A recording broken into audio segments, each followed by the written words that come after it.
Sham, evening, Pratha, morning. Grena, recites, Bhaktaya, with devotion. Dukha Krama, from all miseries. Vimuchyate, gets relief from. Translation: whoever carefully recites the mysterious appearance of the Lord with devotion in the morning and in the evening gets relief from the miseries of life. So I'm not going to be reading the purport, the entire purport. I'll go straight into the discussion because I think there is I will be using the purport for the discussion. So let's start with the most important thing here is some key words or confidence. Prayata, careful. So when we need to be reading these are not storybooks. These are Shastras which give us direction in our life to improve our Krishna consciousness and get closer to the Supreme Personality of Godhead. So it should be done with a lot of care, with a lot of love and with a lot of devotion, and with a lot of seriousness at the same time as well. The other word here is Shayam and Pratha. Shayam is evening and Pratha is morning. Now, Srila Prabhupada, as you know, in ISKCON has set up the standard that our granthas, our shastras should be studied twice a day, minimum twice a day. In the morning, so every morning, as you know, it has been practiced for ever since Srila Prabhupada's direction that is to be followed, that we do Bhagavatam class in the morning and then usually Bhagavad Gita in the evenings. So the study of the Shastras here is very clearly said it should be done twice a day.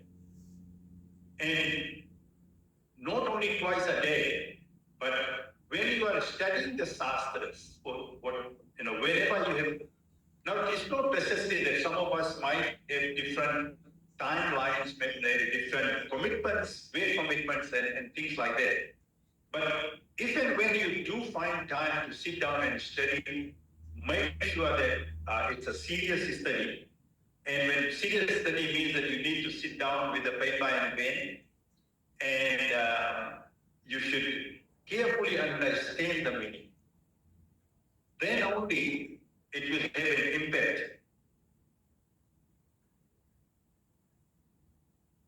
The other way here is second, let me just.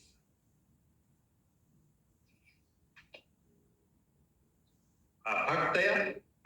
So of course, those who are devotees of the Lord or who are wanting to become a devotee will be taking this step.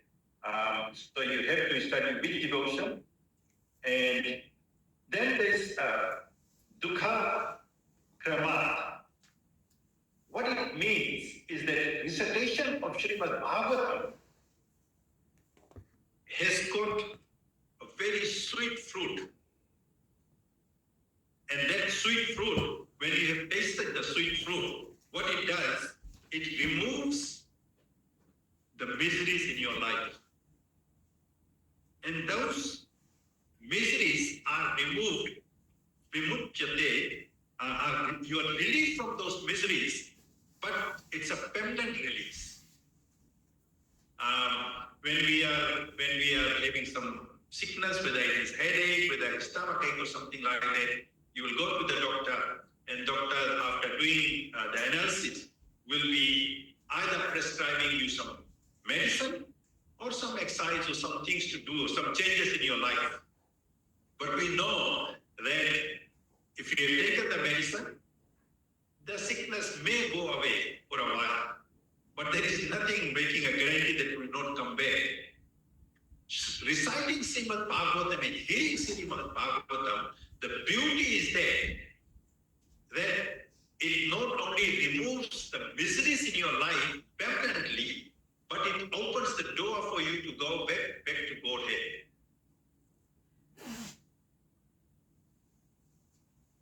In Bhagavad Gita 4.9, another very, very famous verse where Lord Krishna is saying, Janma karma chame divyam evam yo vedi tatvata tvatta deham punarjanma naiti mam eti so Arjuna. Lord Krishna is saying here, although I am unborn and my transcendental body never degrades, and although I am the Lord of all living entities, still I appear in every millennium in my original transcendental form. So understand that Srimad Bhagavatam chapter 1 is all about the various incarnations that the Lord has taken. I'm not going to go into a total of over 22.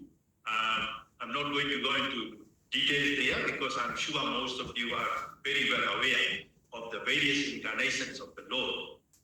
So this verse is basically telling us that this particular chapter where the incarnations of the Lord has been described, if you are reciting this verse on a regular basis and you are focusing your attention, and if that eagerness is there, just simply by reciting this Canto 1, where the pastimes of the incarnations of the Lord is mentioned, your consciousness gets elevated to a level where you become very dear to the Lord.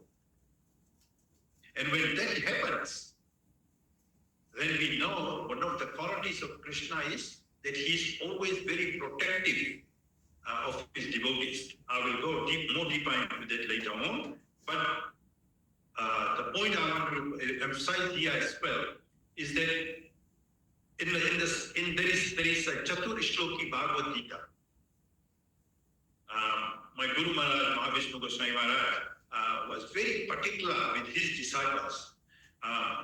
He emphasized that every devotee should know these 4 verses by heart.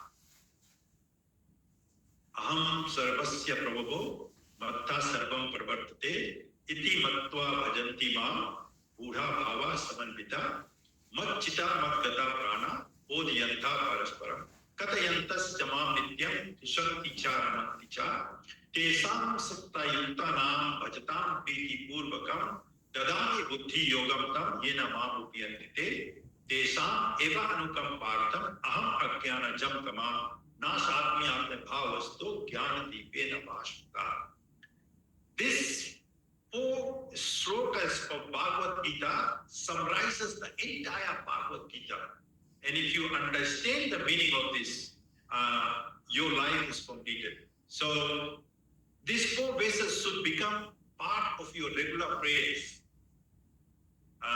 When we are having the darshan of the Lord in the morning and we sing the darshan prayers, sometimes it goes on for a very long time. But I can only suggest this because I have made a practice in my life that I make sure that soon after that I recite these verses daily. And even if I'm traveling and if I'm anywhere in the world, even if I'm in the aeroplane or whatever,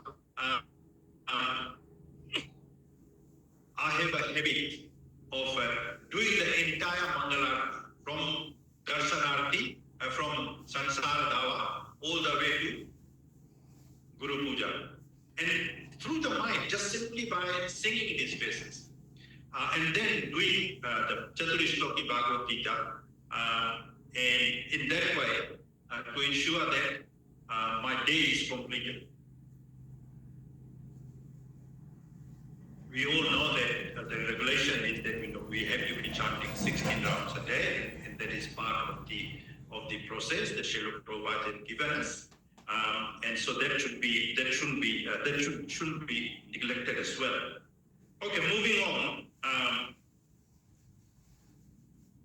So here, in these 2 verses, one is the 4.9 from Bhagavad Gita. And the second one, of course, is today what we are reciting from Srimad Bhagavatam, Canto 1, chapter,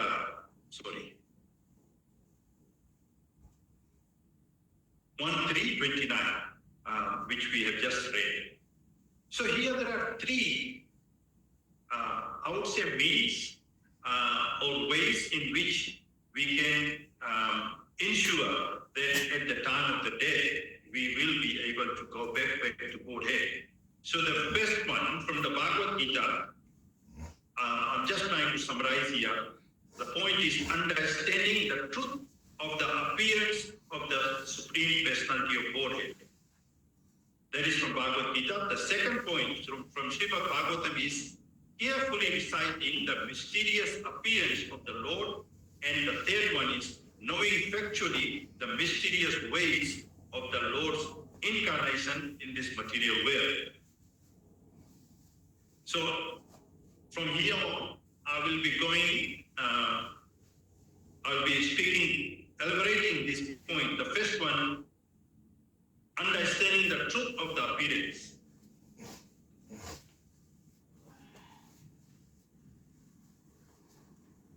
There are a number of points that have been raised in the paper by Srila Prabhupada. The whole purpose of human life is that we want to get out of this cycle of repeated birth and death. That is only possible for humans. It is not possible for other living beings until and unless there is a special mercy which is shown by the Supreme Personality of Godhead. And he has done from time to time, he has done it. So, liberation from the material bondage is not an easy way. It's not at all easy. So we need to understand that mukti is not at all easy. Liberation for impersonalists and the yogis can take many ways.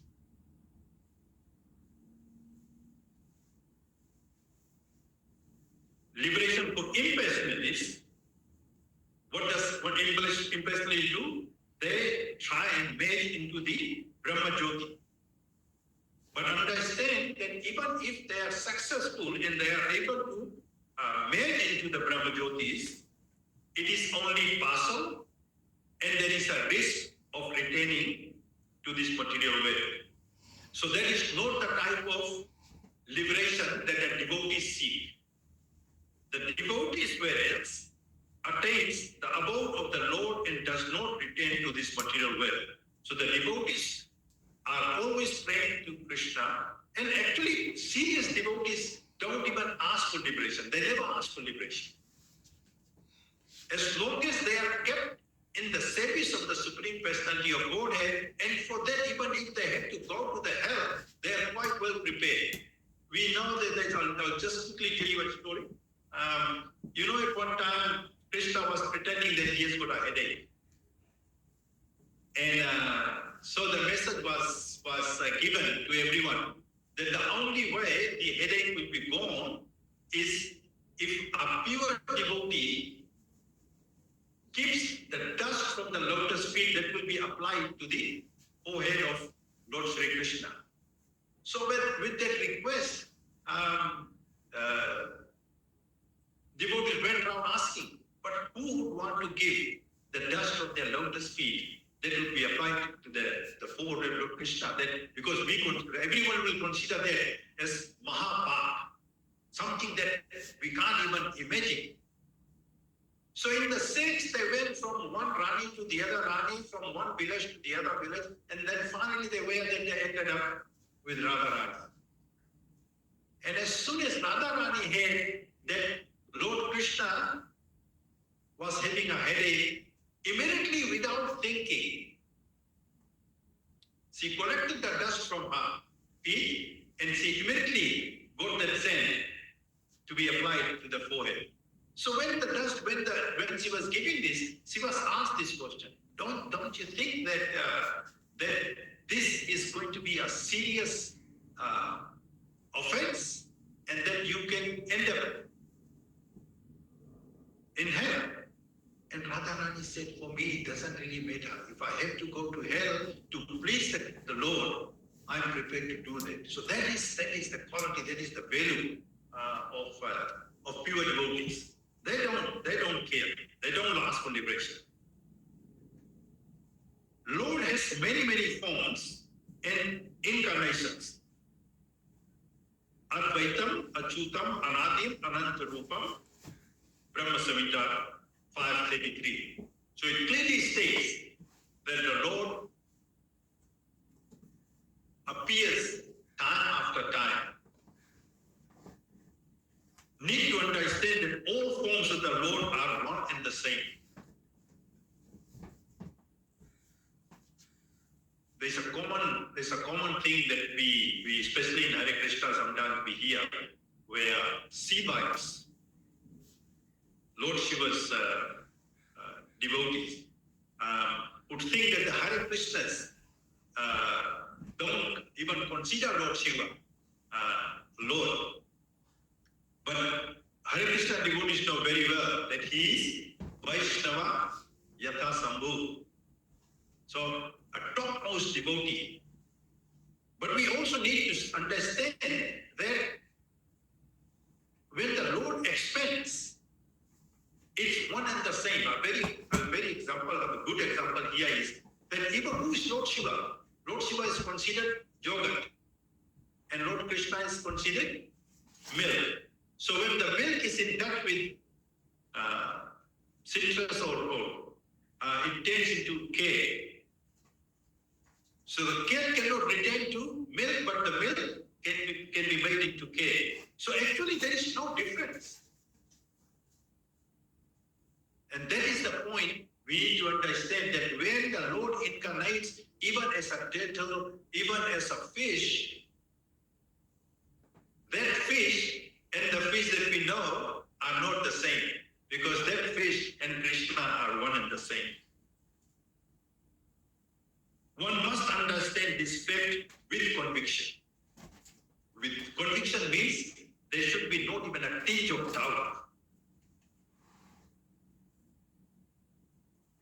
However, this fact is incomprehensible to mundane scholars and empiric philosophers, as contained in Vedas, Purusha Bodhini Upanishad. Eko Devo Nitya Lila Anurukto Bhakta Vapi Hide Antar Atma. The one Supreme Personality of Godhead is generally engaged in many transcendental forms in relationship with his unalloyed devotees. This is Veda confirmed, as you can see. So the point here is that accept this truth on the strength of authority. I'm underlining this way here, strength of the authority. So what is our authority? What is our authority? What we should be? The authorities are the Shastras, the many Shastras that we have, the sadhus who have realized. So these are the authorities. Accepting this truth on faith without doubt. I'm just repeating this one here, that you need to understand. Tat Tvam Asi. You are the same Supreme. What that means, Tat Tvam Asi, is that you should always understand that the Krishna is the Supreme Brahman, the personality of Godhead. Again, there should be not even a tinge of doubt about that as well. Only a faithful devotee of the Lord attains perfection. So if you want to attain perfection, you must make sure that there is not even a tinge of doubt as far as the Supreme Personality of God is concerned, and his incarnations are concerned. One can attain the perfect stage of liberation from birth and death simply by knowing the Lord, the Supreme Personality of Godhead, and there is no other way to achieve perfection. And this is again Shvetasvatara Upanishad 3.8. In this, there are 4 points made. There is no alternative. What it means is that the only way to go back to Godhead is through the mercy of the Supreme Personality of Godhead. And that mercy comes in number of ways. One, of course, in Hare Krishna is the chanting. I was admiring our Nitya Ram Prabhu this morning, with the intensity that he was chanting. I was getting the feeling that, here is Siddha, a real sadhu, who was, but that's the intensity you need for chanting. You have to do the chanting with total focus. I'm not one of those. That is a biggest weakness in me. And that's why you see that when I'm chanting, I'm mostly walking. If I sit down, I will fall to sleep. It's a very, very bad habit I have, but that also makes me sure that, well, it's a benefit for me because I'm diabetic. So, that I need to do about 45 minutes of walk daily. So I'm sure that by walking around, I'm doing two tasks. Yeah. Doing my exercise, but at the same time, completing my chanting around. But when, like I said, when I saw Nitya Ram this morning, I said, I wish I could be chanting like him. So you need to be taking up this strength from devotees as well. So the four points are that there is no alternative. There is no other way, there is no other way, there is no other way. Empirical philosophers are not eligible for liberation. Why? But because they always are either too puffed up, egoism comes in between, and they are not willing to accept the authority. Puffed up mundane scholars need to wait for the causeless mercy of the devotees. Sometimes, I remember one time when I was reading Srila Prabhupada's book, I can't remember exactly where, but there was a professor from the university, very, very highly elevated, and he had a very good name, and he came to Krishna consciousness. So he was getting interested, and when he came to the temple, and he asked Srila Prabhupada, I am interested in Krishna consciousness, please give me some seva. So to his disbelief, Srila Prabhupada said, go and wash the pots. So that was the first task he was given. Go and wash the pots. Now imagine a professor being told to go and wash the pots. But what was Prabhupada trying to achieve here? Dismiss his ego that I am a professor, I've got a name, I have to pay. So he gave him a very menial task. Therefore, the alternative for us actually is simply by cultivating Krishna consciousness with faith and knowledge. I'll try and finish another 3 minutes. Number 2 point is carefully reciting the mysterious appearance. Now, of course, Lord Krishna's appearance is never easy and simple for us to understand. Just imagine a 70-year-old lifting the Govardhan hill. How do you digest it? So the fact here is that through simply recite this particular chapter of Srimad Bhagavatam with sincerity and devotion to have insight into the best gifts of the Lord. And the second one is vimukti or liberation, indicates that the Lord's ways and activities are all transcendent. Last point, knowing factually the mysteries. The mystery can only be discovered by carefully trying to go deep into the matter by spiritual devotion.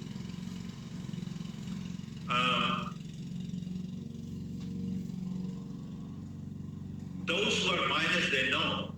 I was one of the places we went in Vancouver was the old mine, which is not being used anymore. I can't remember where it was, but my daughter took a day when we went inside the mine, they were giving us the process, how the mining process goes on. And only then you realize how difficult it is. But even in that mining, he was telling us that it is very easy to find copper, it is very easy to find other materials, but when it comes to gold and diamond, it's extremely rare and extremely difficult as well. So our shastras are Our Shastras have this gold and this diamond, but that means you really have to dive into it. If the prescribed regulations of devotional service are not followed, one is not entitled to enter into the mysteries of Lord's various activities. Such an important point. That if you really want to understand, then you have to follow your regulative principles. You have to walk on the path of devotional service with intensity and make sure that you do it with confidence and with a set time as well. Again, just a quick point here, I can't talk about others, but I find in my life that if I don't finish my rounds after Mangalarati or early in the morning, then it just becomes such a difficult task. The rest of the day I will try, but the intensity will not be there. And it's never fully satisfactory. Know that the mystery of birth and activities of the Lord are not ordinary. So with these points, I will stop here. I know that there's been a lot covered.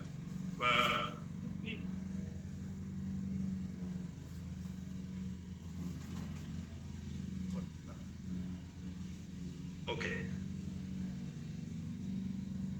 So Janma Karma, Chamed Divyam, Lord is saying my Janma and Karma are very transcendental. Person who knows the divinity of my appearance is the only one who can achieve this, who can get out of this cycle of birth and death and can easily go back to Godhead. Such ensure that such person will never take birth again. So finally, trust the divinity of the Supreme Personality of Godhead by healing, chanting, and reciting. Thank you very much. Any questions?